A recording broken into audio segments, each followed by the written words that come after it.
Hi guys, I'm making my creamy Cajun pasta. If you're interested in seeing my version, keep on watching. Please subscribe and click on the bell.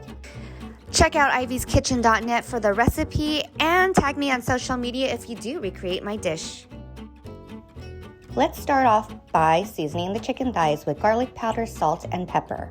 Make sure to massage the seasoning on the chicken and to season both sides. Dust all sides of your chicken thighs with the flour. Make sure to tap off the excess flour. Dip it in the egg and into the breadcrumb and Parmesan mixture. Set this aside and let it sit for 30 minutes. For the sauce, we will need shallots, yellow bell peppers, parsley, baby bella mushrooms, garlic, and red bell pepper. In a saucepan, melt your butter and saute your shallots and garlic until fragrant. Once fragrant, add your mushrooms and cook for about 2 minutes. After 2 minutes, add your bell peppers. While the veggies are cooking, heat up oil and fry up your chicken thighs.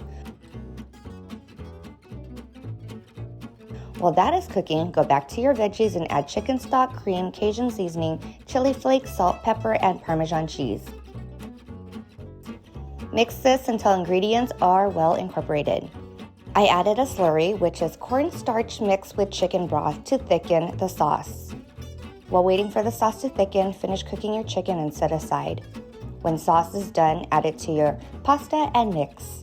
Top your pasta with chicken and garnish with parsley and Parmesan cheese. Yum! Thank you guys for watching. Please don't forget to subscribe and click on the bell icon so you are notified each time I post a new video.